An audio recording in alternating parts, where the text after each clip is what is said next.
Video explicaré la diferencia entre un modelo Arch y un modelo Garch. Posteriormente buscaré simular el procedimiento Garch y con esos datos buscaré demostrarles cómo se puede realizar un modelo Garch en el software RProject y después sería conveniente que ya que hemos descargado el Econometric Views, pues también pudiéramos identificar cómo se procede para calcular uno de estos modelos en ese software. Entonces, ya revisando el libro de Gujarati podemos darnos cuenta que una vez que nosotros hemos identificado la presencia de un fenómeno de volatilidad acumulada, es decir, de la presencia de un modelo Garch, recuerden ustedes que eso se sabe a través de la explicación de las perturbaciones cuadráticas estimadas en función de sus rezagos y que si estos son estadísticamente significativos, entonces representan evidencia de existencia de efectos de volatilidad acumulada, de efectos Garch. Si esto no fuera significativo, pues entonces no tendría caso realizar un modelo Garch. Esa es quizá la conclusión la conclusión muy general de los videos previos. Si después seguimos leyendo, el libro de Gujarati nos dice qué hacer cuando el fenómeno Arch está presente. Dice que si se encuentra en el efecto Arch, tendremos que utilizar mínimos cuadrados generalizados. Sin embargo, también establece que no se van a dar detalles técnicos porque estos trascienden el alcance de esta obra. Se necesitan en este caso libros más especializados para poder explicar el modelo de heteroscedasticidad condicional autorregresiva generalizada, el modelo Garch.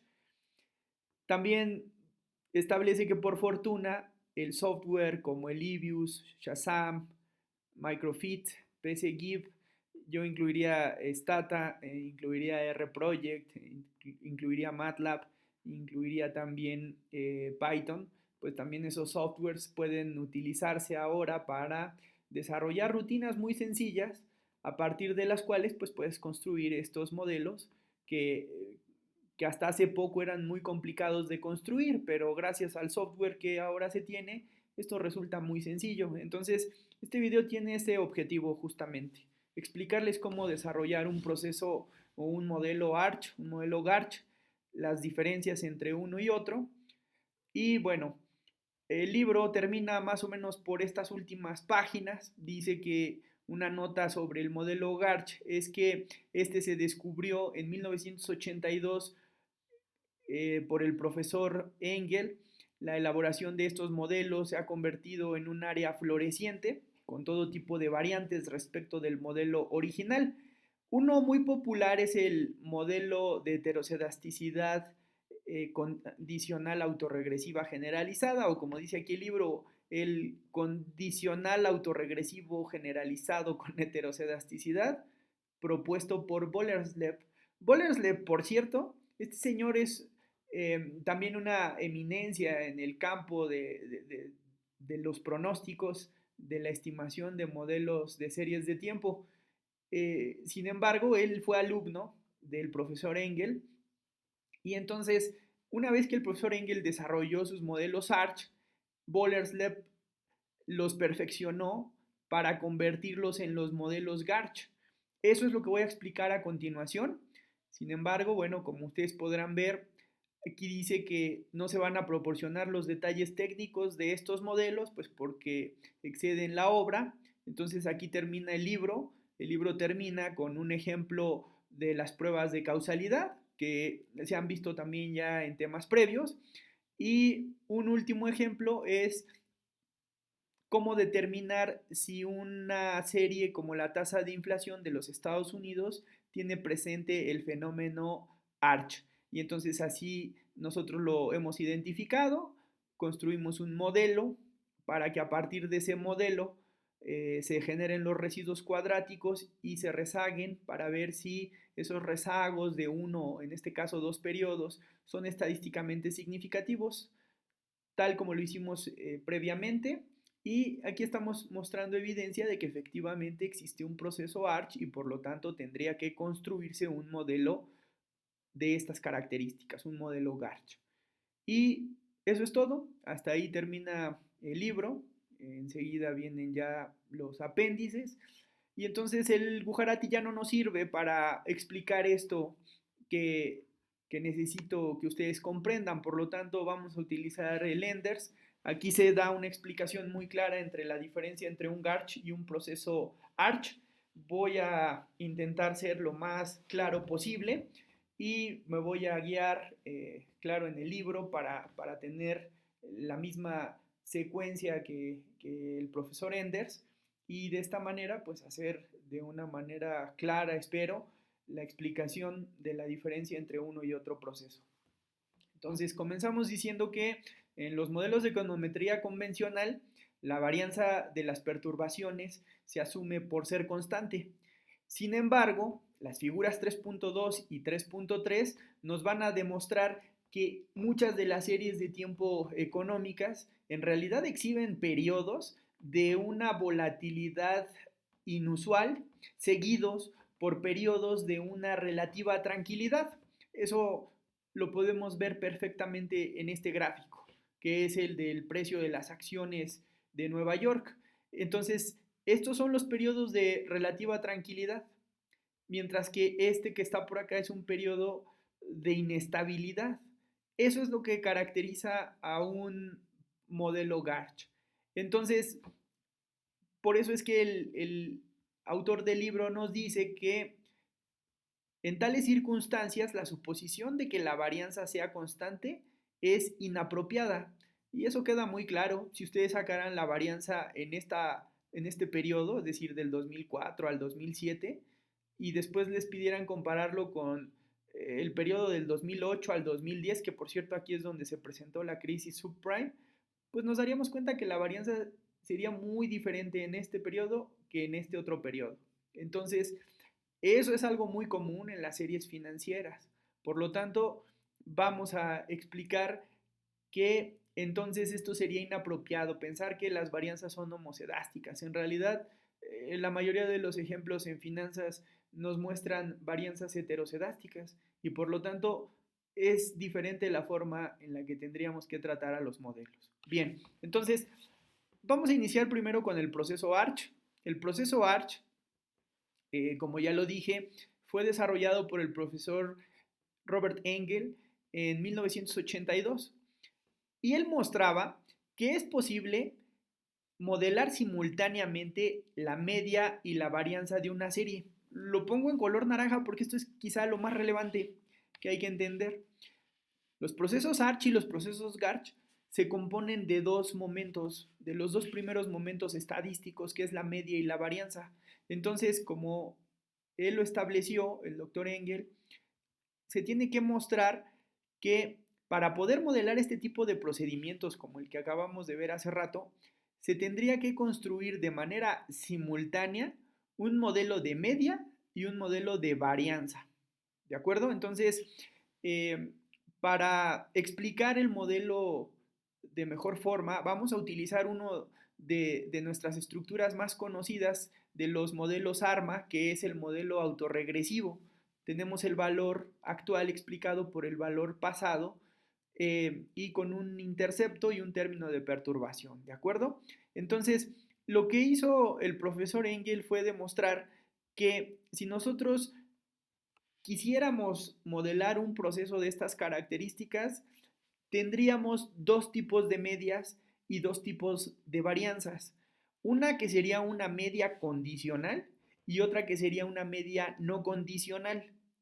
Y después, para el segundo momento, también tendríamos una varianza condicional y una varianza no condicional. Entonces, vamos recordando algunos elementos.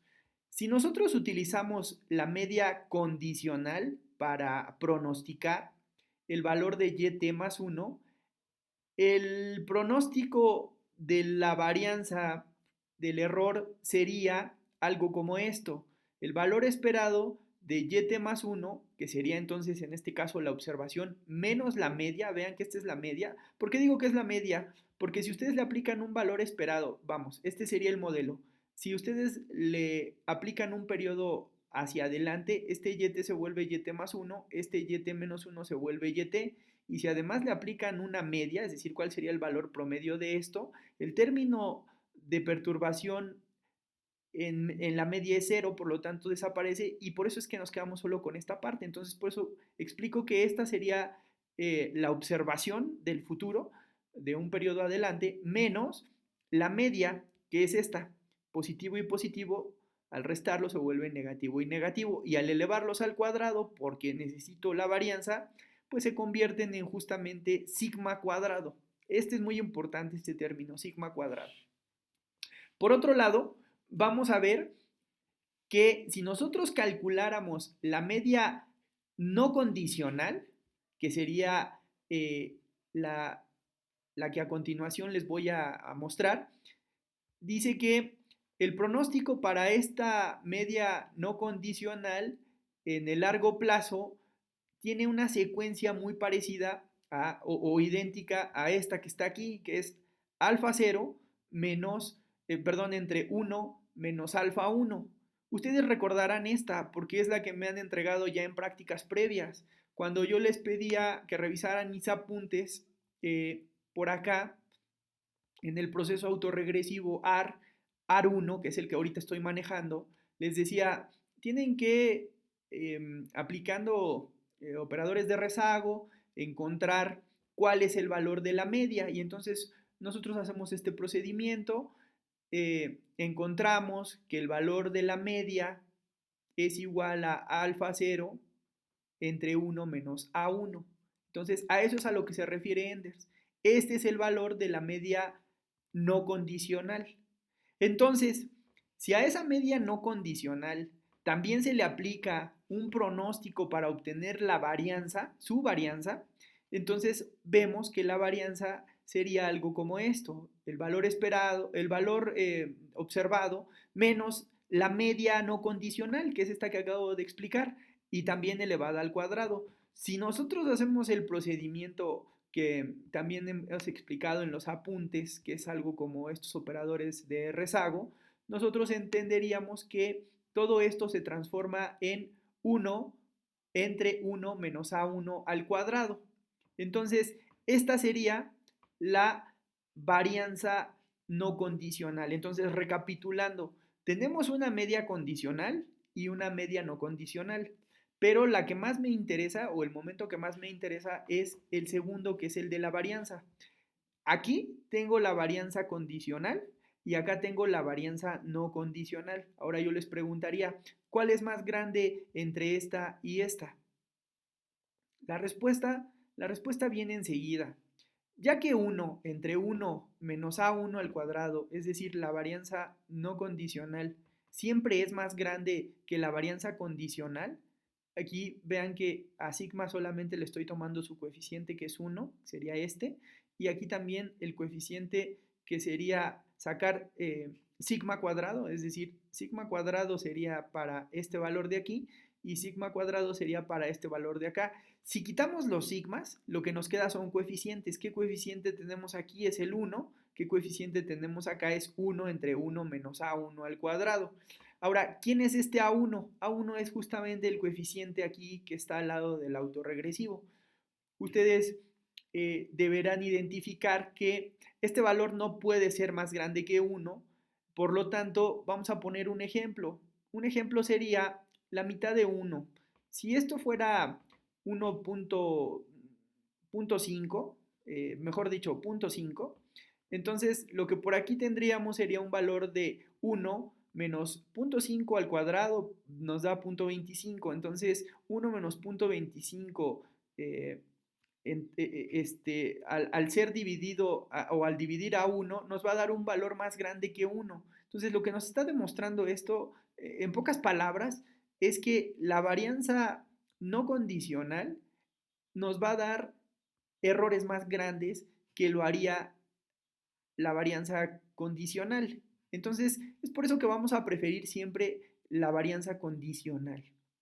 Bien, entonces, ya que hemos explicado eso, eh, claro, aquí nosotros también podríamos identificar que para poder calcular esta sigma, porque ahora la pregunta sería, bueno, ya una vez que hemos identificado cuál de las dos varianzas es mejor, repito, la no condicional y la condicional serían las que se pondrían a prueba, hemos demostrado que la no condicional es más grande, por lo tanto se prefiere la varianza condicional, ¿no? Eso es lo que le da nombre justo al modelo, es decir, heteroscedasticidad condicional. No dice no condicional, dice condicional.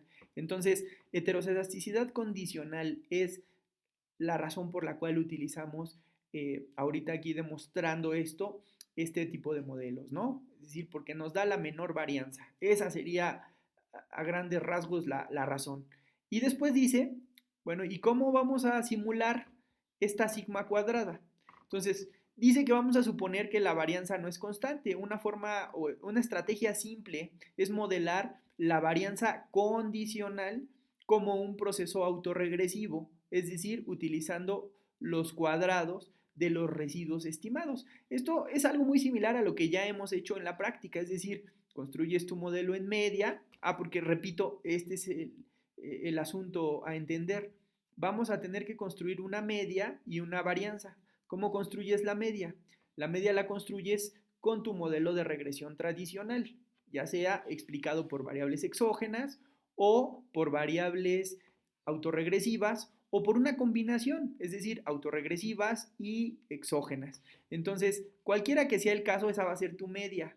Después de eso vas a obtener residuos de ese modelo y esos residuos los vas a rezagar 1, 2, hasta Q periodos. Y entonces ahí es como vamos a poder intentar modelar esta varianza condicional. Bien, esto tiene la siguiente característica, que es que si todos los valores de alfa 1, alfa 2 hasta alfa n son iguales a 0, entonces la varianza estimada es simplemente una constante. Eso quiere decir entonces que no hay efectos Arch. Esto también lo hemos demostrado ya en los ejercicios anteriores. Lo que estamos buscando es que estos sí sean diferentes de 0 porque eso indicaría que está presente entonces un efecto de volatilidad acumulada, un efecto Arch. Entonces, esto es lo que aquí explica a grandes rasgos. Establece también que por esta razón, una ecuación como la 3.1, que sería esta, es llamada modelo de heteroscedasticidad condicional autorregresiva, porque estamos utilizando los errores condicionales y los estamos rezagando, por eso es que se llaman heteroscedasticidad condicional autorregresiva, y que también algo bien importante es que existen muchas posibles aplicaciones para un modelo ARCH, ya que los residuales en 3.1, es decir, estos residuales, esto es quizá lo más importante que yo quisiera dejarles, que es, ¿de dónde salen estos residuales? Estos residuales, como aquí lo dice, pueden venir de un modelo autorregresivo, de un modelo ARMA o de una regresión estándar, lo que les acabo de decir hace un momento. O sea, tú puedes construir una regresión multivariada y ahí tener presente la volatilidad. Entonces, estarías obligado a que a ese modelo le construyeras además no solo el valor de la media con tu modelo de regresión estándar, sino también su varianza para identificar la volatilidad. Ese es el meollo del asunto. Si lo que tú construiste es únicamente un modelo autorregresivo, es decir, la serie de tiempo explicada exclusivamente por su pasado, también vas a tener que identificar si existe el efecto Arch, porque si lo existe o si lo hay, vas a tener que modelarlo. Entonces, a grandes rasgos, la forma clásica del modelo propuesto por el doctor Engel es la siguiente. El término de error se va a comportar como un ruido blanco, que sería este V, multiplicado por una raíz cuadrada de alfa 0 más alfa 1 por el término de error cuadrático de t menos 1. Quiero explicar que este modelo es exactamente este que está aquí, el 3.1, este. Sin embargo, vean lo que le pasa a este valor cuadrático cuando lo despejas. Bueno, ese se va a convertir en la raíz cuadrada. Pero también dice que este término de perturbación ahora lo que se hace es aplicarle una multiplicación. Entonces, dice que si tú aplicas esta multiplicación, entonces estarías multiplicando el error por el término alfa 0 más alfa 1 por el término de perturbación estocástica cuadrática. Y entonces así es como, vamos a decirlo así, esta parte de aquí es la que le da origen a esta expresión. Este pasa del lado derecho como la raíz cuadrada y este se pasa multiplicando, es decir, en vez de sumar, esta no es que haya sido un despeje, sino que este b es una transformación que él encontró podría mejorar la representación de la volatilidad. Entonces, repito, el término de error ahora va a ser un ruido blanco multiplicado por un coeficiente de intersección más un coeficiente pendiente multiplicado por los errores estimados elevados al cuadrado. Aquí hay que tener bien presente que deben cumplirse ciertas condiciones. La primera de ellas, y que les pediría que de esto pudieran tomar algún apunte para recordar que el valor de alfa 0 siempre tiene que ser positivo a la hora en que ustedes desarrollen su regresión y que garanticen que eso se esté cumpliendo. La otra condición es que alfa 1 tiene que valer entre 0 y 1. Entonces, esta razón de por qué debe valer 0 y 1 o un valor entre 0 y 1 tiene que ver con una nota que aquí les pongo, que en la página 31 se establecen las condiciones de estabilidad. ¿Por qué es que tiene que valer menos que 1? Bueno, eso se debe a que si ustedes revisan en la página 31 de este libro, van a encontrar que una condición es que todos los valores de un proceso autorregresivo, voy a poner aquí el ejemplo del que tomamos, este valor, por ejemplo, no tiene que ser mayor que 1, porque si es mayor que 1, entonces el modelaje de ese proceso es imposible, dado que se vuelve un modelo exponencial. Ustedes deben recordar las ecuaciones en diferencias, los modelos de ecuaciones en diferencias que hicimos al principio de este semestre. Yo les decía que existían, me voy a regresar para que lo vean, que existían tres tipos de raíces: raíces reales diferentes, raíces reales iguales y raíces complejas. Entonces, vean ustedes estos ejemplos. A esto es a lo que me refiero con que debemos garantizar de que ese valor o esa condición se cumpla, porque por aquí vienen los ejemplos, aquí están, de lo que pasaría. Ejemplo número 1, vean, ¿cuánto vale el coeficiente de este proceso autorregresivo de orden 2? Si tú sumas 0.2 y 0.35, te dan 0.55, lo cual es menor que 1. Vean la gráfica de ese ejemplo. Es un proceso que converge. Pero si ustedes ven el ejemplo número 2, en donde ven un proceso autorregresivo de orden 2 también, pero suman los coeficientes 0.7 y 0.35, eso les da 1.05. Y en este sentido, eh, porque vale más que 1, vean ustedes cómo se comporta su gráfica exponencial. Entonces, por eso es que la importancia de garantizar que se cumplan esas condiciones. Lo mismo pasa con estas raíces, que es el caso 2, cuando las raíces son iguales, así se pueden comportar siempre y cuando los valores sean menores que 1, la suma de esos valores alfa sean menores que 1, se vuelve convergente y también se vuelve convergente. Y para el caso de las raíces complejas, aquí está el ejemplo. Si te llegara a dar una raíz compleja, que ustedes recuerden, es aquella que tiene ya sea una función seno o una función coseno, también el comportamiento se vuelve amortiguado, es decir, convergente. Pero sí, ¿cuándo no pasaría eso? Cuando el coeficiente fuera mayor que 1. ¿Cuál coeficiente? En este caso, el valor de A1. El valor de A1, o en este caso, aquí el valor que está en A1 entre 2 menos A2 potencia 1 medio. Estos valores, no, en realidad tendría que ser, déjenme ver por aquí. Aquí está. Aquí tú tienes esta raíz. Esta es la raíz que tendría que ser menor que 1. Pero bueno, todo esto se traduce en que si nosotros regresamos a la explicación que estamos dando aquí en los modelos de volatilidad, nosotros tenemos que garantizar dos cosas. Y esto es lo que quiero que anoten. La primera es que alfa 0 sea positivo y la segunda es que alfa 1, es decir, este valor de aquí, esté entre 0 y 1. ¿Por qué razón? Por lo que acabo de explicar. Alfa 1 tiene que ser menor que 1 dado que este valor de A, que no es alfa, sino es el valor de A, debe garantizar que sea menor que 1 para que el proceso sea convergente. Si eso no se cumple, entonces no se va a poder modelar este tipo de procedimientos. Bueno, una vez que ya he explicado eso, pues les pediría también pues, que lean ahí esta parte del libro para que no se haga tan tedioso, tan complicado. No voy a explicar o desarrollar la parte algebraica.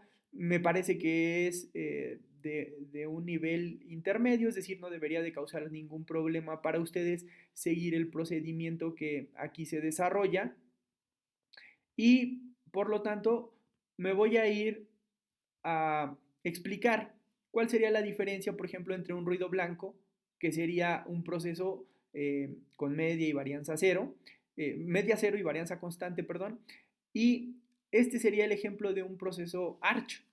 Este es el alfa cero que veíamos hace rato y este punto 8 sería el valor que nosotros estamos viendo por aquí. Entonces, dependiendo de cuánto valga este coeficiente, ese va a ser el comportamiento del proceso. ¿Qué diferencia ven entre este y este? Pues que como el libro lo dice, por ahí a partir del valor 50, eh, inicia un proceso de una clara volatilidad. Ahora, también es importante no confundir este tipo de procedimientos con un modelo como el que ustedes ya conocen bien, desarrollado en la metodología Box-Jenkins, que es el modelo AR1 con un coeficiente 0.2 o un coeficiente 0.9, ya cercano a una serie que sea no estacionaria. Vean, por eso ya empieza como que a generar ahí su tendencia, porque este valor está ya muy cercano a esos límites de los que hablaba hace ratito respecto a lo que tiene que valer alfa 1, A1. Entonces, este A1 es el que me determina el comportamiento de la serie. Bien, pero les decía, tienen que tener mucho cuidado en no confundir uno u otro proceso. Para un ojo ya más capacitado, de más experiencia, sería fácil ver en estas gráficas sin que se les establecieran aquí los títulos de a qué tipo de proceso refieren, pues uno ya sabría que este sería un white noise, un ruido blanco, este sería muy probablemente un proceso de heteroscedasticidad condicional y también se podría identificar que estos son procesos autorregresivos. Pero bueno, en la práctica eso no se ve tan claro, por lo tanto, mi labor es explicarles cómo poder identificar cada uno de ellos.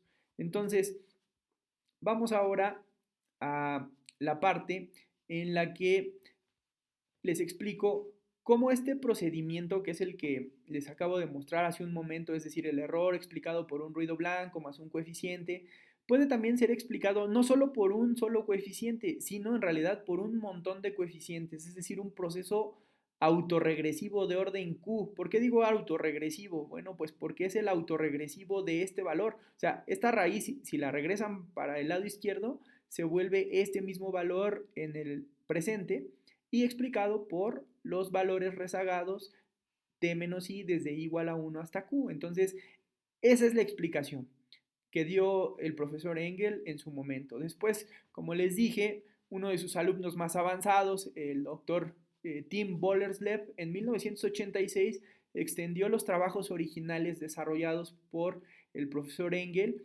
y utilizó una técnica pues mucho más innovadora. Y lo digo así porque lo que él pensó es que este procedimiento que él proponía, que el doctor Engel proponía, que es este alfa 0, que es este alfa 1, alfa i, con todas las perturbaciones cuadráticas, podía ser ampliado por el valor de la varianza. Esto es muy importante entenderlo.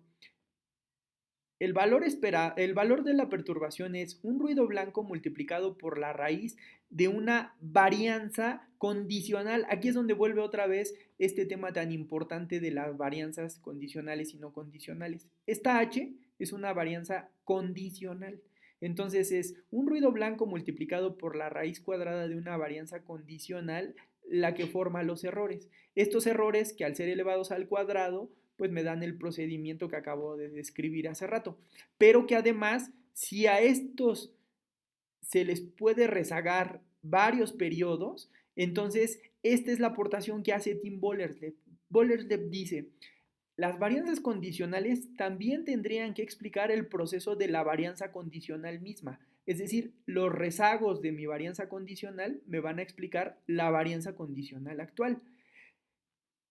Y eso, estimados y estimadas, es lo que se conoce como un modelo de heteroscedasticidad condicional autorregresiva generalizada.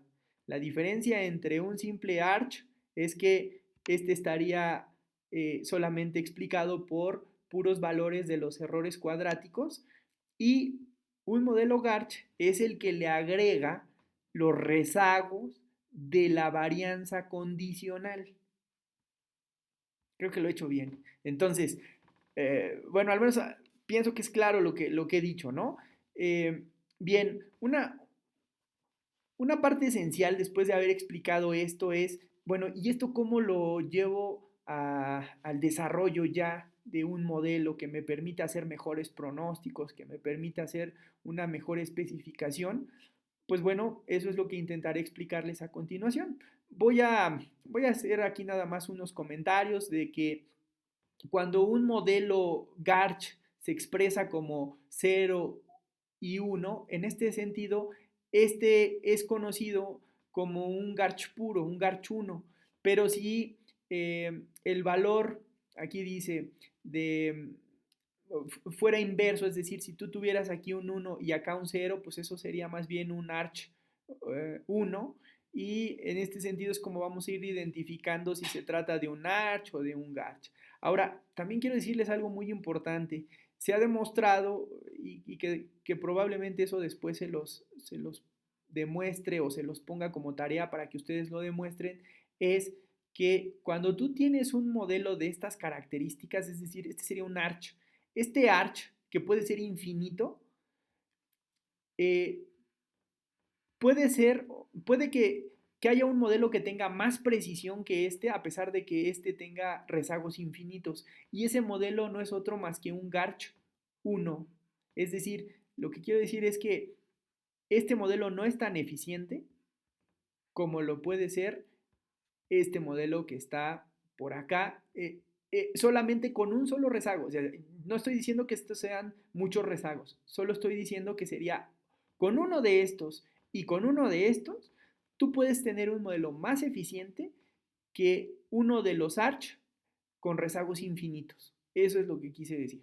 Bien, entonces, dice aquí el libro que una clara forma en la que tú puedes identificar cuál sería el proceso arch adecuado es que desarrolles estos 4 pasos, estos 3 pasos, mejor dicho, que no es otra cosa más que la elaboración de un correlograma. Igual que hicimos en los modelos ARIMA, con los correlogramas tú podías identificar si se trataba de un modelo AR, de un modelo MA o de una combinación autorregresiva y media móvil.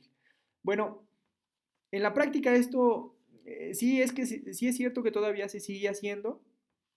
Sin embargo, esto se hace para identificar si una serie de tiempo tiene dentro o tiene que ser especificado dentro de su estructura un efecto arch, pero años posteriores se desarrolló una prueba eh, hecha por McLeod y Lee, que esta es una prueba que ustedes conocen a la perfección porque pues es la que ya hemos explicado en videos anteriores. Es decir, me refiero a los errores arch o a la prueba de errores arch de multiplicadores lagrangianos. Esta prueba de multiplicadores lagrangianos consta de solo 2 pasos. El primero es utilizar mínimos cuadrados ordinarios para identificar la ecuación de regresión ARMA más apropiada.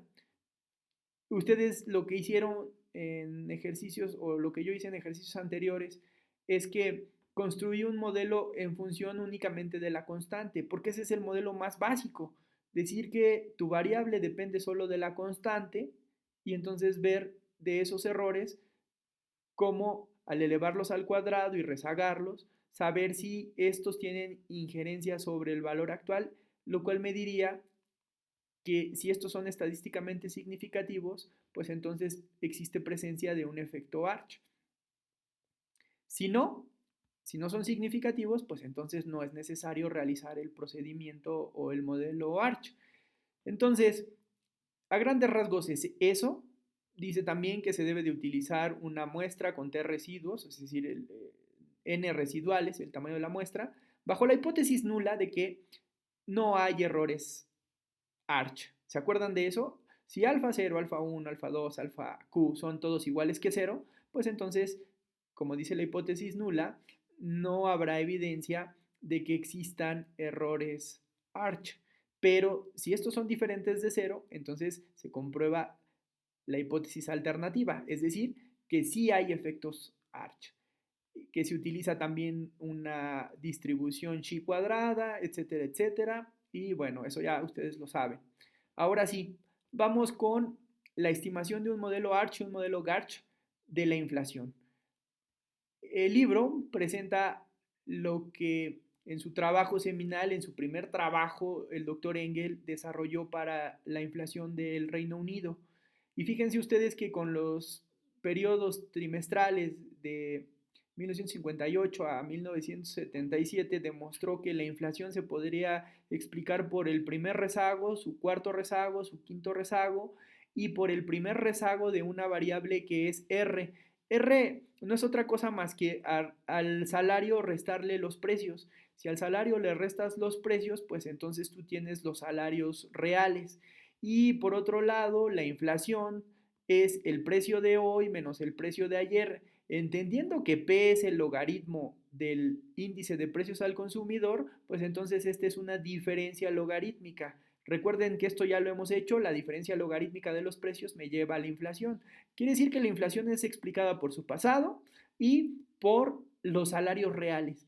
Dice que todos son estadísticamente significativos y entonces vean, este es un ejemplo perfecto de el primer estadístico que tenemos que considerar siempre que hagamos un modelo Garch. Recapitulando, quisiera decirles que entonces para desarrollar un modelo Garch, lo que tú necesitas en una primera instancia es estimar el valor de la media. Entonces, ¿cómo estimas el valor de la media? Lo estimas a través de una regresión tradicional, es decir, esta. Que este es un ejemplo muy agradable porque, vean, no solamente tiene valores rezagados del mismo, es decir, no solo es un proceso autorregresivo, sino que tiene variables exógenas a él, es decir, es un modelo de regresión pues tradicional, multivariado, es decir, claro, digo multivariado en el sentido de que hay otra variable, pero podría haber otras más. Entonces, aquí ya construiste tu media. Este es el mejor modelo de media que se pudo haber construido, ¿no? Aquí dice que este fue el que tuvo mejores propiedades de acuerdo a los investigaciones, a las investigaciones que desarrolló el profesor Engel y dice que le aplicó, fíjense, le aplicó lo mismo que ustedes ya saben hasta este momento, le aplicó pruebas Arch y los procedimientos le dieron valores de T por R, es decir, N por R cuadrada igual a 15.2. ¿Se acuerdan que entre más alto sea este valor, más pequeño es el p-value? Bueno, pues aquí nos está diciendo que se rechaza la hipótesis nula de de no existencia de efectos Arch. Por lo tanto, entonces no se rechaza que existan efectos Arch. Quiero decir que se demostró que sí hay efectos Arch.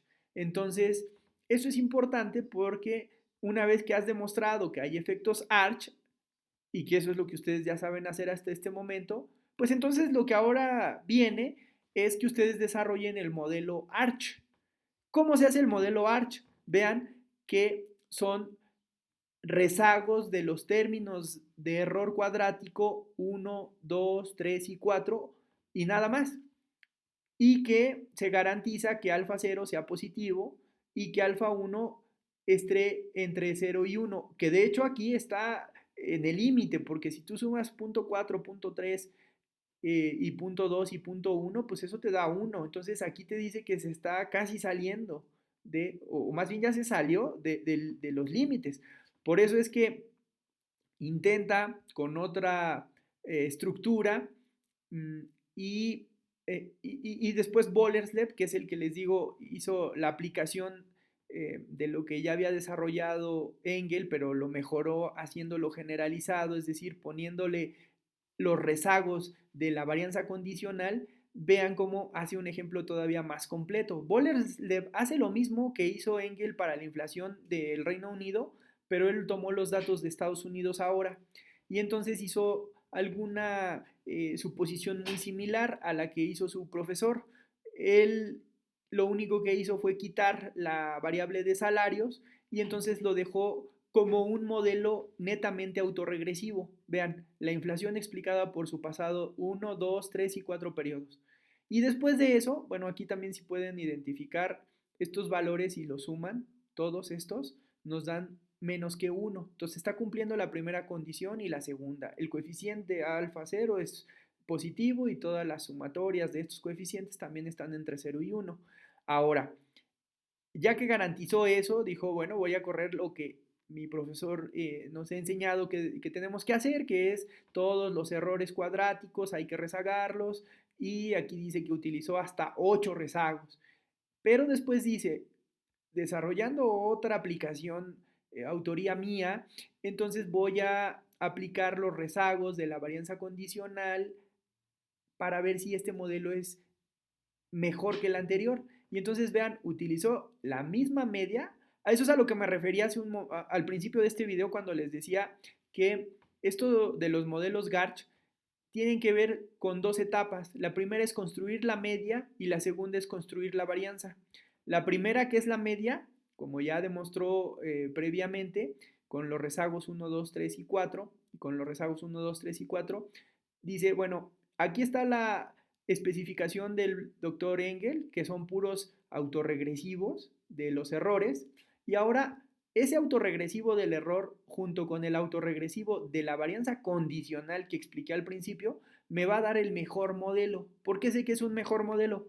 Bueno, pues porque existen pruebas que así lo confirman, como pueden ser criterios de máxima verosimilitud, logaritmos de máxima verosimilitud, etcétera, etcétera, ¿no? Pero también porque los coeficientes, si ustedes observan, de cada uno de los coeficientes son estadísticamente significativos.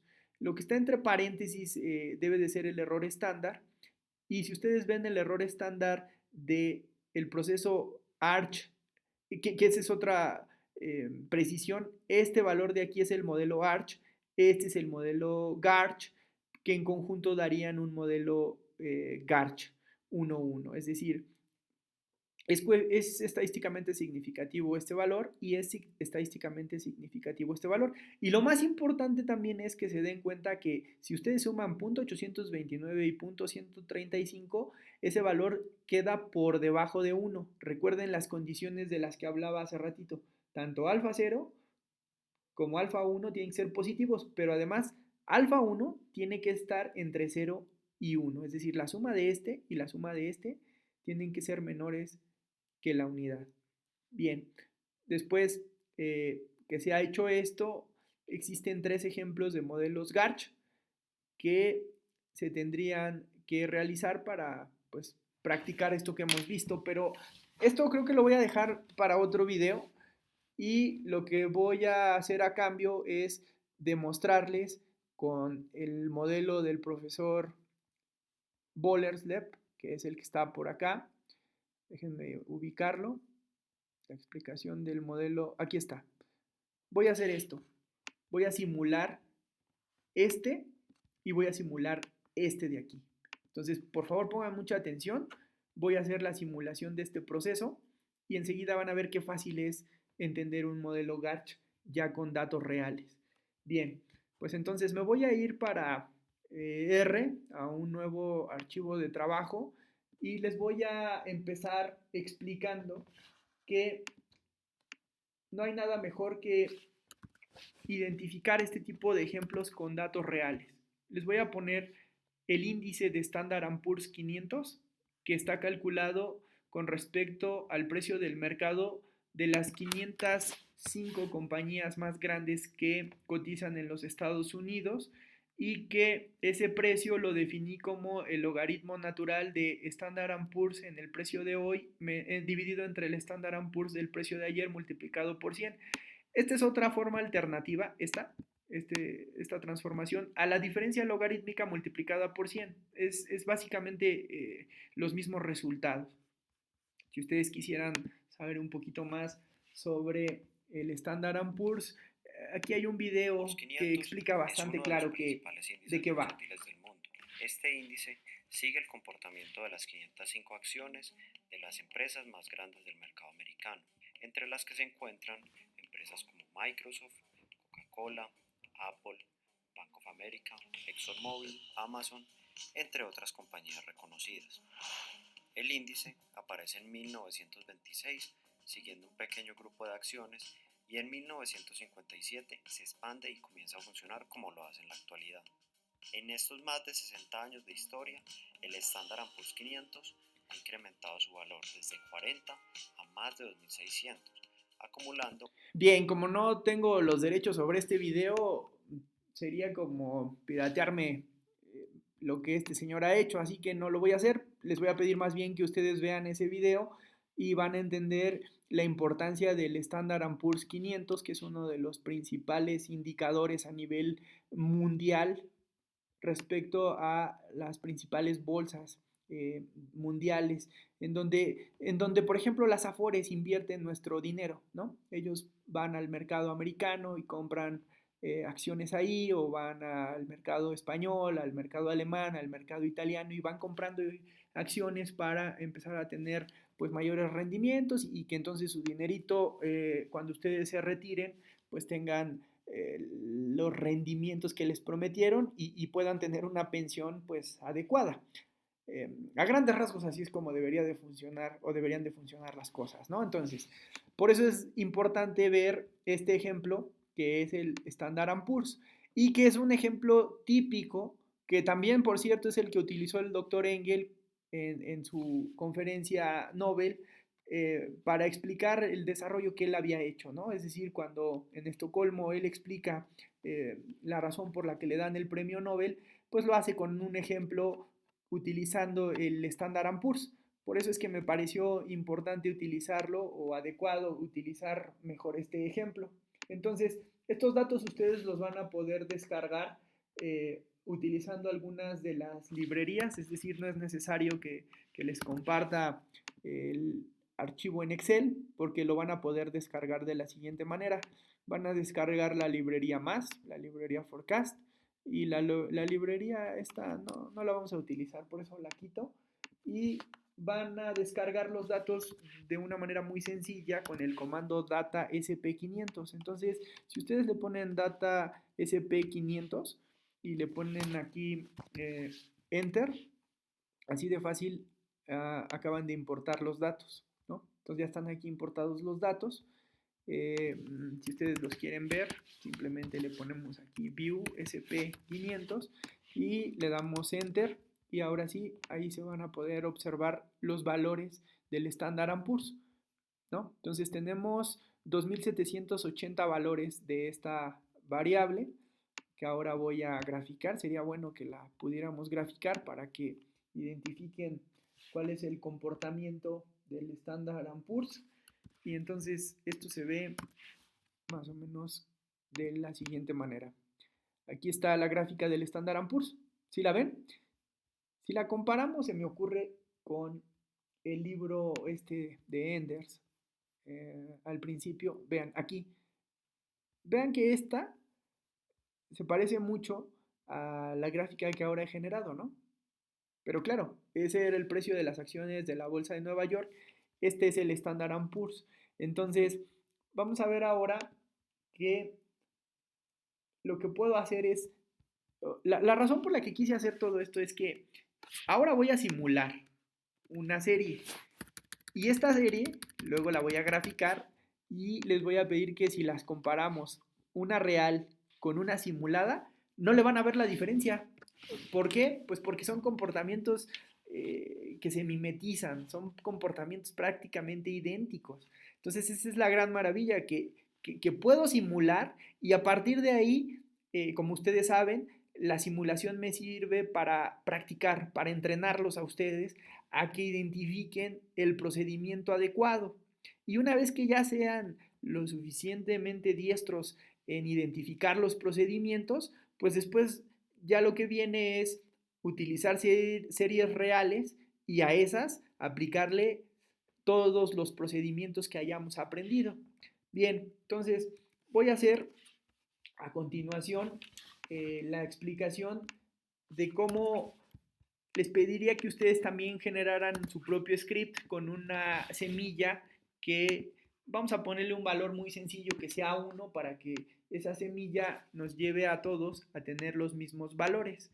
Entonces, enseguida vamos a modelar la estructura del profesor Tim Bolersleb, que es esta de aquí. Para eso voy a necesitar 3 valores. ¿Cuáles son esos 3 valores? Alfa 0, alfa 1. Es cierto que aquí dice alfa i porque i va desde 1 hasta q, pero voy a hacer el modelo más sencillo, que es el que solo tiene un rezago de este, por eso digo que es alfa 1, y el que tiene solo un rezago de este beta, que es beta 1. Entonces, por eso es que necesito 3 valores, alfa 0, alfa 1 y beta 1. Una vez entendido eso, voy a especificar 3 valores. Voy a decir que alfa va a valer 0.1. Recuerden, las condiciones de estabilidad establecen que alfa 1 tiene que ser positivo, por eso le estoy poniendo 0.1. Y que alfa y beta tienen que valer ambas no más de 1, pero también tienen que ser positivas, es decir, tienen que estar entre 0 y 1. Entonces, si tú sumas 7 y 0.7 y 0.2, te da 0.9. Bien, entonces con eso estoy garantizando la estabilidad de mi modelo. Enseguida voy a construir una variable que sería la que representará a este valor de beta o este valor de beta. Este es un ruido blanco. Nosotros ya hemos construido ruidos blancos anteriormente y lo hemos hecho con el comando rnorm. Vamos a generar 10.000 datos aleatorios. Entonces estos 10.000 datos aleatorios se comportarán como un ruido blanco. Perfecto. Ahora, ¿qué me falta? Me falta especificar cuánto vale H y cuánto vale E. Como ustedes se darán cuenta, para que yo sepa el valor de E, primero tengo que conocer el valor de H. Y dado que ya tengo el valor de B, pues entonces ahorita voy a construir H y ya con H y con V voy a poder conocer el valor de E. Y ya teniendo todos estos valores, voy a poder decir que H es una composición entre un coeficiente alfa 0, un alfa 1 de errores cuadráticos, es decir, estos elevados al cuadrado y rezagados, y además estos mismos rezagados un periodo. Así de fácil es como opera un modelo Garch. Bien, entonces ya tengo V. Lo que sigue ahora, de acuerdo a esta secuencia, es construye H y luego construye E. ¿Cómo voy a hacer eso? Lo voy a hacer de la siguiente manera. Voy a utilizar repeticiones para poder construir los valores de E y de H. Repito, ¿quién es E? E es este valor de aquí. ¿Quién es H? H es este o también puede ser este, ¿no? Bien. Son valores que no están llenos, sino que simplemente repiten 10.000 lugares que van a tener que ser llenados con un ciclo, que es el ciclo for, y que ahora voy a utilizar. Esto lo debieron haber aprendido en programación. Voy a hacer un ciclo for desde i igual a 1, en este caso a 2, porque estoy fijando el valor de i en 0 igual a 0, perdón, de i en 1 igual a 0, y entonces por eso es que a partir del valor 2 hasta el valor 10.000 es que se llenan las casillas. Bueno, ¿cómo lo voy a llenar?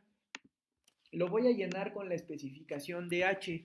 ¿Cuál es la especificación de H? Es esta que tenemos aquí. H es igual a alfa 0 más alfa 1 por el error cuadrático t menos 1 y beta por H, que sería este, pero rezagado un periodo. ¿Cómo hago eso? Pues muy fácil. Lo voy a poner aquí y lo voy a extender para acá para que lo vean. Vean, H. A ver, déjame ver si se pudiera a lo mejor hacer esto aquí a un lado para que se vea más claro. creo que sí. Les decía, esta H es esta H con el subíndice T, yo se lo estoy cambiando ahora por I, y ese es básicamente el mismo valor. Va a ser igual a alfa 0, que es este primer valor, alfa 0, este que está aquí, más alfa 1, que sería este alfa 1, multiplicado por E, t menos 1, que sería este t menos 1, y elevado al cuadrado, más beta, que sería este beta que está por acá, con este mismo h en i, pero i que i menos 1, ¿no? Que sería este rezago, para identificar qué es el rezago de la h que lo construye. Y entonces ya teniendo h, lo único que me faltaría es, ya tienes h, bueno, ya tenía v, ahora ya tengo h, si le aplico la raíz y lo multiplico por b, me va a dar el valor de e, entonces ya nada más tendría que construir justamente el valor de e. El valor de e es igual a esta beta i multiplicada, bueno, aquí está más claro, es este valor de e, que sería este, en i o en t, en este caso, multiplicado por b en el tiempo, aquí está b en el tiempo, y este sería la raíz cuadrada, que sería SQRT, de HI, que sería este de aquí. Bien. Y entonces lo que va a hacer la máquina es hacer, con estos datos iniciales, con estas condiciones iniciales, pues generar el proceso for, el ciclo for, que pues bueno, aquí se detendría. Y entonces me diría, bueno, hasta que ya hayas hecho esto, aquí inicia, aquí cierra, tú dirías que se va a parar el criterio o se va a detener este criterio hasta que I llegue a las 10.000 observaciones. Y en ese momento yo habré obtenido ya mis valores de V, de E y de H. Así de fácil. Entonces, pues vamos otra vez a correr si quieren uno por uno para ver que no haya cometido ningún error de escritura. Alfa 0 vale 0.1, alfa 1 vale 0.7, beta 1 vale 0.2, este es el valor de beta, aquí es donde se va a almacenar E y donde se va a almacenar H, y enseguida se construye todo el proceso, y una vez que se ha construido todo el proceso, pues entonces ahora sí ya podría generar las gráficas. Vamos a ver las gráficas. ¿Cuál sería la gráfica plot? Perdón, esta minúscula, de el valor de b plot.ts de v. El valor de v se vería más o menos así, como un ruido blanco. Ahí está, un ruido blanco, ¿no? Es una serie estacionaria. Pero ahora vean ustedes cómo se vería e. El valor de e, que es el que me interesa, para que se den una idea, este valor e es el que representa al Standard & Poor's de hace rato, ¿no? Cuando yo lo grafiqué y ustedes vieron ahí el comportamiento del Standard & Poor's, bueno, pues este es el valor. Este es el que les decía que sería bueno que ustedes pudieran comparar. Déjenme ver si le puedo poner aquí mejor type igual que L para que mejor haga una gráfica de líneas. Esto es lo que quería. Miren, ustedes pueden comparar este con el Standard & Poor's. Es más, lo voy a volver a hacer. El plot de Standard & Poor's. Vean, este es el comportamiento del Standard & Poor's. Este es el comportamiento que yo simulé. Entonces, cuando ustedes les den estas gráficas, pues en realidad sería muy difícil saber cuál es un proceso simulado y cuál es el verdadero. Pero lo importante aquí es entender cómo es que se puede estimar esto. Bien, si esto ya les quedó claro, ahora les voy a explicar cómo se puede desarrollar entonces un modelo Garch. Pero bueno, antes de eso voy a terminar de hacer la última de las gráficas, que sería gráfica H. H, si ustedes recuerdan, son las varianzas, y como las varianzas son positivas, pues entonces tendríamos una gráfica en donde solo estos picos muy altos son los que representarían esas mayores volatilidades. Entonces, si esto es cierto, estos puntos de aquí son los que generaron mayor volatilidad, ¿no? Bien, ahora sí, vamos a ver cómo se ajuste para una serie de tiempo de un modelo Garch. Me voy a saltar el arch, voy a hacer el Garch directamente y les voy a decir que la forma de estimarlo es muy sencilla. Sería tan sencillo como instalar una librería. Aquí lo que voy a hacer es saltarme ya muchos pasos, porque ya el video ha sido, me parece, bastante amplio. Les voy a pedir que instalen la librería fgarch. La librería fgarch sirve para pronosticar, para estimar modelos Garch. Entonces, tú instalas la librería fgarch y solo si tienes problemas con algún comando, pues ya instalas esta. Si no, no te preocupes, generalmente funciona sin ningún problema, sin instalar esas que ahí solicita. Entonces, vamos a darle un nombre, vamos a llamarle Standard & Poor's. Vamos a decir que este es SP Standard & Poor's punto Garch. Así se va a llamar mi modelo. ¿Cómo se construye un Standard & Poor's Garch? Bueno, pues ese Standard & Poor's Garch se construye como el comando o con el comando Garch. Aquí está, Garch Fit, ajuste de un Garch. Ese es el comando más importante. Este Garch Fit me va a hacer justamente un modelo Arch o Garch, como se lo pida. Y esto funciona de la siguiente manera. Enseguida le pones una virgulilla y después de la virgulilla le pones el comando arma, porque recuerda que tú vas a construir un modelo Garch en dos etapas. La primera es la media y la segunda es la varianza. La media se construye con un modelo arma y la varianza se construye con un modelo Garch. Repito, la media se construye con un modelo arma y la varianza se construye con un modelo Garch. Entonces, vamos a suponer que más o menos ya identificamos cuál es el procedimiento, ¿no? Aquí me estoy saltando varios pasos, estoy suponiendo, no estoy diciendo que así se comporte, porque en realidad lo que yo aquí generé fue un Garch puro, no fue un proceso autorregresivo y de medias móviles. No sé si estoy siendo claro, pero aquí voy a poner como una especie de trampa que alguien supone que este procedimiento fue generado a partir de un modelo ARMA. Pero obviamente esto no fue así, este modelo simplemente fue generado a partir de una constante, por así decirlo. Es la variable, en función de la constante, se obtuvieron sus residuos, se elevaron al cuadrado y se construyó esta, pues aquí está. En ningún momento estoy poniendo un procedimiento autorregresivo y de medias móviles.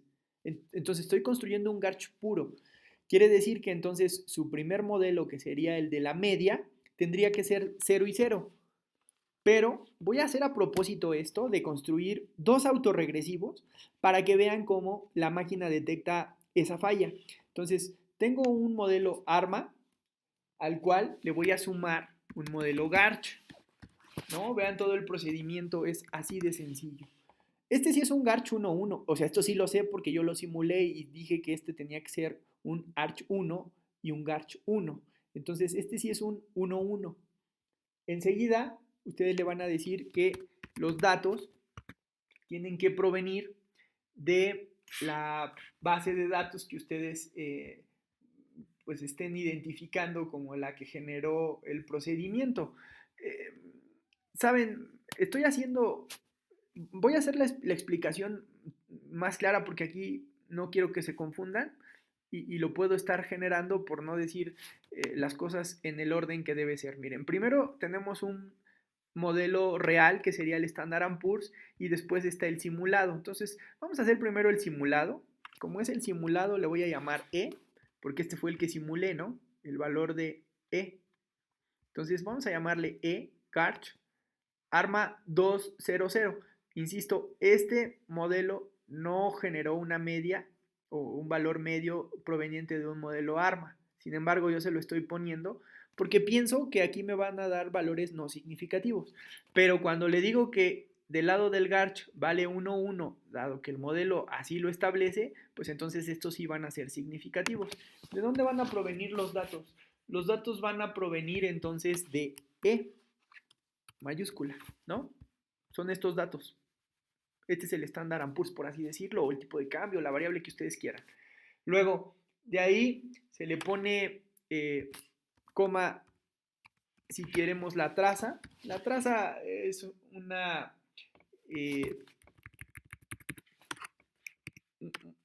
matriz, o es el valor, mejor dicho, de una matriz, pero que no requerimos y que vamos a ponerle aquí simplemente que no vamos a querer la traza. Y luego, eso es todo. Vean qué fácil es construir un modelo Garch. Repito, tienes que poner la media y su varianza. Si no tiene media, simplemente dices que los valores son 0 y 0 y solamente se construye un Garch puro. Pero si tiene una media, vamos a suponer que es un autorregresivo de orden 2, o puede ser también una media móvil de orden 2, o de orden 1, o de orden 0, como ustedes quieran. Voy a probar esta de 2,0 para este ejemplo. Y enseguida, pues ya nada más decir que te muestre e.garch para ver cómo se construye el modelo. Fíjense, el eGarch se construye así de sencillo. Le das Enter, le vuelves a dar Enter, y ahí, así es como construyes tu modelo Arch. Tu modelo Garch, perdón. Vean, fíjense lo que les decía. Como yo sé que los datos provienen de un modelo Garch puro que no tuvo media en su construcción, entonces, si yo intento ponerle una media, vean, una media construida por dos autorregresivos, vean, el autorregresivo 1 dice, vale .0015, pero no es estadísticamente significativo. Y el AR2, .008, pero tampoco es estadísticamente significativo, pues tampoco lo es el coeficiente de intersección. Pero vean ustedes, todo lo contrario pasa con el Garch, que sí fue el generador de este procedimiento o de esta distribución o de este fenómeno. Entonces, ahí sí las cosas cambian. Me dice, fíjate que tu valor omega, ¿quién sería omega? ¿Quién sería alfa y quién sería beta? Omega sería, para que no se olvide, el primero de los valores que dijimos, alfa 0. ¿Vale algo cercano a 0.1? Pues casi 0.09. Pero esto no es de sorprender, pues porque nosotros simulamos el proceso. Ahora vean cuánto vale alfa 1. Alfa 1 vale 0.66, cercano a 0.7. Y beta vale 0.23, cercano a 0.2. Quiere decir que este modelo, de acuerdo a estos valores T, estadísticamente significativos, ajustan bastante bien al proceso generador de datos. Así es como operan las cosas en la realidad. Tú tienes un proceso y luego le ajustas un modelo esperando que ese modelo se comporte como la realidad. ¿Cuál es la realidad? La realidad son estos valores. ¿Cuál es la muestra? Son estos valores. Entonces tu muestra se está comportando bastante similar a tu población. Y así es como, y ese es el sentido del análisis de regresión, de las series de tiempo, de la econometría en general. Buscar explicar a través de una media lo que podría estar pasando en la población. Y bueno, ustedes ya verán ahí que es muy fácil, como se darán cuenta, pues desarrollar el procedimiento de un modelo Garch en R. Ahora voy a hacer algo muy similar, pero para el Standard & Poor's, porque también el Standard & Poor's necesita ser simulado. Voy a hacer algo muy parecido a lo que acabo de hacer ahorita, es decir, le voy a poner aquí, ahora voy a hacer el ajuste. Lo que hice hace un momento fue el ajuste sobre una serie simulada, donde yo conozco todos los parámetros. Ahora vamos sobre el ajuste del Standard & Poor's, que no lo conozco. Y pues bueno, que sería muy, muy bueno que yo pudiera conocer el comportamiento, así podría invertir en las diferentes acciones y poder tener pues mayores rendimientos, hablando a lo mejor de un portafolio de inversiones, ¿no? Pero bueno, vamos a hacer el ejemplo del ajuste para el Standard & Poor's. Lo voy a hacer aquí muy rápido. Se vuelve a instalar la paquetería. Bueno, en realidad esto ya lo tienes instalado, ya tampoco la tendrías que llamar, pero bueno, la dejas ahí por si lo hubieras borrado. Y entonces pones, voy a hacer ahora el Garch sobre el Standard & Poor's. Vean cuál es la diferencia. Es la misma estructura que en el modelo anterior, solo que ahora sí voy a suponer un modelo AR, o sea, la misma estructura, que su media a lo mejor es un autorregresivo de orden 2 y una media cero. A ver si ahora sí salen significativos, no lo sé. De hecho, esa es la labor que tendríamos que hacer todos, ¿no? O sea, buscar cuál es la estructura que sí sea significativa. Y vamos a ver si a través de un Garch 1.1 los datos que son para el estándar Poor's 500 se podrían modelar adecuadamente. Vamos a correr la regresión y vamos a ver que los coeficientes para este modelo son los siguientes. Vean que el valor del coeficiente de intersección sí es estadísticamente significativo, es decir, que tanto la constante como el valor para el AR1 sí son válidos, es decir, tú podrías hacer un modelo de media con constante y con pendiente AR1, quizá no meter un modelo autorregresivo 2 porque no es estadísticamente significativo, pero vean cómo omega, otra vez volviendo a la analogía de que omega sería el valor de alfa, alfa 1 y beta, pues entonces me dice que el valor de alfa 0, en este caso corresponde a 0.0047 y es estadísticamente significativo, igual que lo es alfa e igual que lo es beta, ¿de acuerdo? Entonces, así de sencillo es que uno puede identificar si el ajuste del modelo es correcto o no es correcto. Entonces, bueno, creo que con esto estoy demostrando cómo se puede hacer un modelo para una serie real y para una serie ficticia, una serie simulada. Entonces, lo único que me resta es, claro, explicarles cómo se puede hacer esto en Ibius. Pero bueno, esto yo no sé qué tan fácil vaya a hacer. Voy a irme muy rápido porque creo que ya esto no debe de ser ninguna complicación. Miren, les voy a decir primero qué vamos a hacer. Voy a importar todos los datos simulados. Es decir, ¿dónde están los datos simulados? Aquí en E. Entonces, voy a utilizar el comando write.csv. Ajá. Y lo que voy a hacer es importar todos los datos aquí a mi escritorio para que, miren, aquí tengo los datos simulados. Voy a quitar todo esto y entonces voy a explicarles cómo opera. Con el comando write.csv, tú vas a darle el nombre de la variable que quieras importar. En este caso es E. ¿Quién es E? Son los datos que acabo de simular, son estos que están aquí. Entonces es estos valores de aquí, ¿no? La gráfica que parece mucho a la del libro. Entonces si yo le doy aquí Enter, aquí está. Esta es la que estaría yo importando. Bien. Le voy a poner coma file igual y le voy a dar un nombre con el que quiero que guarde. Yo le puedo cambiar al nombre pues, que se les venga en gana. Por ejemplo, le voy a poner Garch S para que nosotros identifiquemos que esta base de datos es un Garch simulado. Y antes de eso, tienen que irse a ajustar el directorio para que cuando ustedes le den a ajustar el directorio le digan dónde quieren guardar los datos. Yo le voy a decir que los guarde en el escritorio y así de fácil la máquina ahorita ha entendido que van a ser guardados en el escritorio. Bien, lo único que tengo que hacer a continuación, y por eso lo voy a hacer un poquito más para acá para que vean cómo opera. Una vez que yo le dé run aquí, la base de datos me debe de aparecer ya en mi escritorio. Entonces le doy run y vean, aquí está ya el Garch simulado. Entonces ese Garch simulado en formato CSV, pues ahora ya me lo puedo llevar a el Econometric Views para ver qué también se comporta con respecto a los valores que nosotros simulamos y que se analizaron por parte del programa R, que fue con este comando, que sería el eGarch.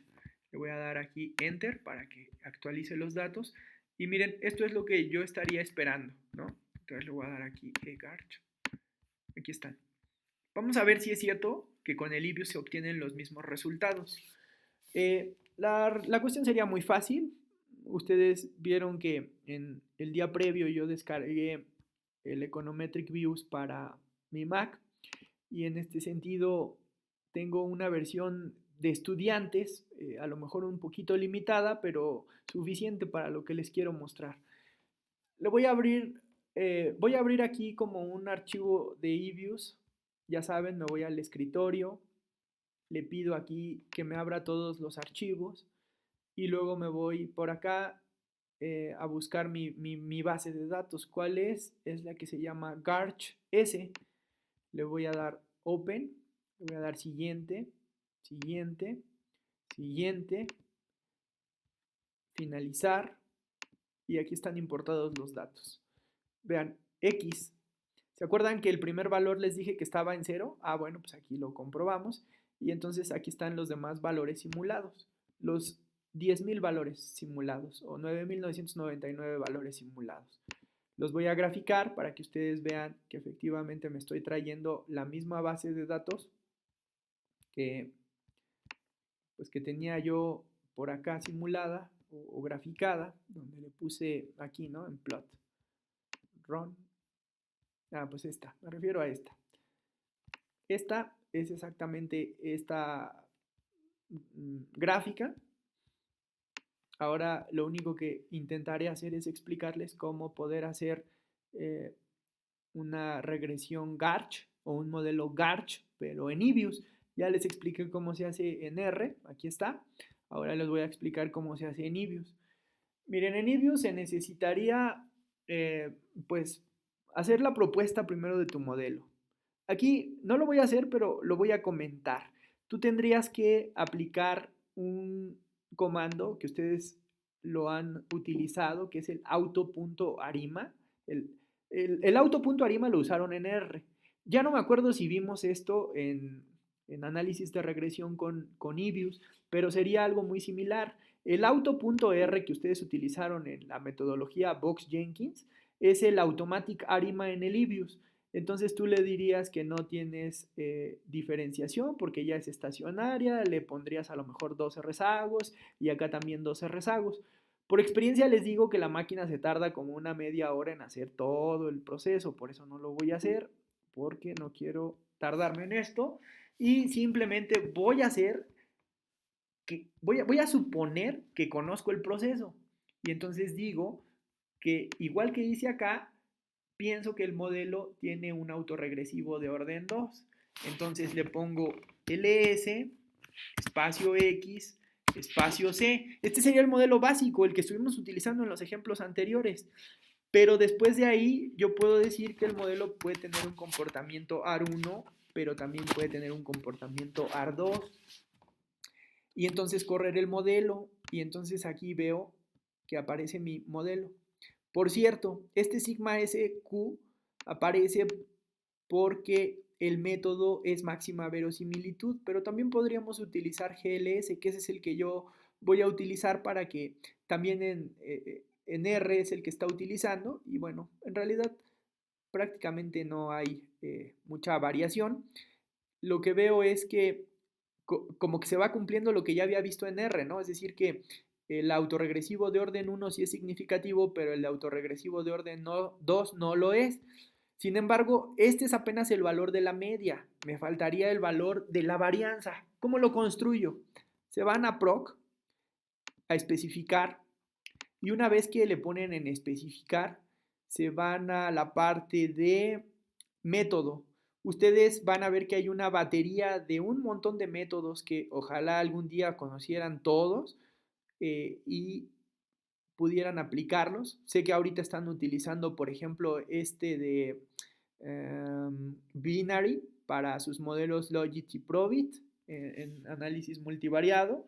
Yo he visto con ustedes el de mínimos cuadrados ordinarios. Por ejemplo, con los de décimo estamos viendo los mínimos cuadrados en 2 etapas. Con un compañero de la Universidad de Coahuila estamos haciendo un artículo que utiliza los modelos generalizados de momentos. Ustedes, por ejemplo, ahorita tendrían que utilizar este, que es el Arch. Y entonces así, el Stepwise también se los he mostrado. Y bueno, pues lo ideal sería conocer todos y cada uno de ellos. Ahorita nos enfocaremos solamente en los Arch. Este es el que van a utilizar para poder desarrollar su modelo Garch. Casi se hace en automático. Lo único que tienen que identificar es que aquí esté el arch del orden que necesitan, que en este caso pues es 1. Solamente se lo quito para que vean que se puede modificar ahí, le pueden poner 3, el valor que ustedes quieran, pero nosotros estamos construyendo un 1, 1. Recuerden que este es el que estoy construyendo, el Garch 1, 1. Estoy intentando hacer lo mismo que hice en R, ahora en Ibius. Y eso es todo. Le damos OK. Déjame ver si puedo subir un poquito esto porque se va a tardar la máquina. La máquina, no sé si a la hora que esté haciendo el video esté capturando esto que se ve aquí abajo, pero dice iteración 26, 27 del logaritmo de verosimilitud. Lo que está haciendo es un método de optimización en donde está iterando hasta encontrar un criterio de paro y encontrar el mejor modelo. Este es el mejor modelo.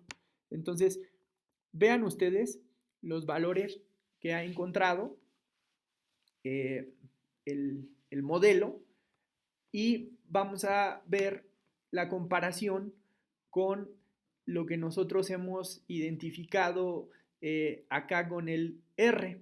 Entonces, vean ustedes la precisión, caray, sí es cierto, la precisión, sí, de el primer coeficiente, 0.002, que es exactamente este que está por aquí, y un t que no es estadísticamente significativo igual que acá. Es el mismo. Vamos, aquí lo que quisiera hacer es más bien que ustedes identifiquen que lo que hice con R lo estoy obteniendo ahora con Ibius. El AR1 es negativo de menos 0.0015, que es este, y el AR2 es de 0.008, que es este de aquí. Luego vean cómo el coeficiente que acá le llama omega, que sería alfa 0, vale 0.099, que es este 0.099. Y luego el resid elevado al cuadrado, 0.66, 0.66, y el Garch, 0.23 y 0.23. Como ya habíamos dicho, como este fue el proceso que yo generé, esta es mi simulación, recuerden, esta es la importancia de saber simular, porque entonces tú puedes hacer pruebas sobre datos controlados, es decir, saber cuánto es lo que la población tiene que valer y en consecuencia con tu media identificar si esto se está pareciendo o no a tu población. Recuerden, el valor que yo le di es de 0.1 y prácticamente lo comprueba. De 0.7 y está muy cercano. De 0.2 y también está muy cercano. Y así es como opera la máquina. En R para hacer el modelo Garch y para hacer el modelo Garch en el Ibius. Pues bueno, pues eso es todo lo del modelo, lo que tiene que ver con modelos Garch. Ya les expliqué la diferencia entre un Arch y un Garch. Ya les expliqué cómo simular. Ya les expliqué cómo hacer el proceso en Ibius y cómo hacerlo en R. Y pues bueno, ya lo que sigue pues es nada más practicar y practicar y practicar para que ustedes se vuelvan expertos en modelar la volatilidad, que eso no lo hace cualquiera. Entonces, pues voy a cortar hasta aquí el video. Si se me ha quedado algo, como ahorita que se me viene a la mente las pruebas, a lo mejor Arch. No hice ninguna prueba Arch, supuse que todos los modelos de veras requerían de un proceso Garch. Eso es así, pues porque si aquí lo estoy simulando, pues no habría razón para que me diera que no existe un proceso Garch, ¿no? Pero bueno, eso ustedes también ya lo recordarán, se puede hacer justamente con un comando que se llama ArchTest, si no mal recuerdo, y así de fácil. Bueno, pues vamos a hacerlo de una vez. Pero espero que me tengan paciencia, nunca me había ido tan lejos con un video en la extensión, a veces eso puede ser tedioso, pero bueno, ya que estamos en esto y que creo que todos estamos entendiendo, voy a hacer la prueba. ¿Se acuerdan de esto? Se descarga la librería FinTS, se dice que el modelo es pues el que ustedes hayan identificado. En este caso, pues vamos a decir que se trata de un modelo pues como los que ya tenemos por acá, podría ser el SP Garch. No, miento, aquí sería un modelo ARMA. Sí, tendría que ser primero un modelo ARMA para que de ahí veamos si amerita hacer este modelo que sería el GARCH. Bien, bien, bien. Entonces, a ver, vamos aquí. No estaba yo por acá. Y entonces aquí está, miren. El modelo 1, que sería un ARIMA, va a provenir del modelo ARMA 2,00. Entonces, yo aquí le voy a decir, fíjense, en R, crea un modelo en media ARIMA y que le voy a llamar YARMA de orden, ¿qué orden? Pues el orden 2, 0, 0. ¿Con qué método? Máxima verosimilitud y con el método de optimización BFGSS. Y le voy a pedir que entonces lo construya. Entonces digo que el modelo ARIMA sería, pero ¿sobre qué datos? Sobre los datos de E, ¿no? Entonces ahora sí, un modelo ARIMA sobre E para un orden 2,0,0. Y entonces vamos a ver si esto corre junto con esto. Y entonces miren, este es mi modelo. Me dice, es un autorregresivo 0422 menos 0136 y el intercepto 0031. Insisto, este fue un modelo que no tiene media, por lo tanto el estar proponiendo una autorregresivo 1 y 2, pues no tendría como mucho sentido, pero pues vamos a ver si para fines prácticos y de comprobar la presencia, primero que nada, de volatilidad es lo que aquí me interesa. Entonces, le voy a poner, aplica la prueba de heterocelasticidad condicional autorregresiva sobre el modelo 1 y con 5 rezagos. Vamos a ponerle solamente un rezago. Vamos a darle Enter. Pero es que no he corrido esta parte. A ver, déjame ver. Aquí, Run. Modelo 1, Summary. P-Arch. Y ahora sí, P-Arch. Aquí está. Miren, tengo una chi cuadrada altísima. Altísima. ¿Por qué es altísima? Pues porque esto me dice si hay efectos Arch. ¿Cómo no va a haber efectos Arch? Pues si eso fue lo único que simulé. No simulé una media, simulé un proceso Arch puro. Por eso la región de rechazo me lleva a decir que sí tendría que construir un Garch. Bien, ¿cómo haría lo mismo pero de este lado? Pues tendría que construir el modelo. Pues aquí está, miren. Tendría que darle aquí simplemente Enter y ahí está. Poner aquí los resultados y ver que estos valores, 0.04, pues sería este, menos 0.013 sería este, y la constante sería menos 0.0031. Pero, ¿cómo hago la prueba de heteroscedasticidad de multiplicadores de Lagrange? Bueno, como lo pedí con un rezago, pues le voy a poner acá residual. Ustedes ya recordarán esto. Se le pone aquí white. No, miento. Arch, se le pone 1, se le da OK. Y entonces aquí está el valor con R. Y aquí está el valor con Ibius. Vean, esta es la prueba que me debería de decir si tengo o no tengo que hacer un modelo Garch. De acuerdo a los resultados, este gran valor me dice que el p-value es 0. ¿Por qué? Pues porque los residuos, vean, son estadísticamente significativos. Es más, si yo le pongo por acá view residual heteroscedasticidad white, no, miento, arch, con 5 rezagos, me va a dar un valor muy, muy alto, porque dice prácticamente todos son estadísticamente significativos. Esto me está dando evidencia de que sí hay un modelo aquí de volatilidad. O sea, no es constante el procedimiento. Hay mucha volatilidad en diferentes periodos.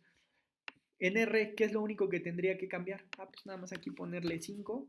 Otra vez volverle a dar Enter y Enter. Y aquí están los mismos valores. 3998.9, 3998.9 y un p-value de 0. Eso quiere decir que se rechaza la hipótesis de que no hay efectos Arch contra aceptar que efectivamente sí hay efectos Arch por este rechazo que se da. Y bueno, ahora sí, creo que ahora sí trabajé como se debe. Les agradezco de veras muchísimo. Sé que el video va a quedar muy amplio. Ojalá y los de YouTube no me digan nada. Y sobre todo, pues que no lo tenga que partir, porque me parece que este es las 3 clases quizá de una semana. Pero bueno, les agradezco, insisto, una vez más por todo el esfuerzo que están haciendo. Y lo que sigue ahora es practicar y practicar y practicar los modelos Garch. Muchísimas gracias, nos escuchamos en el próximo video.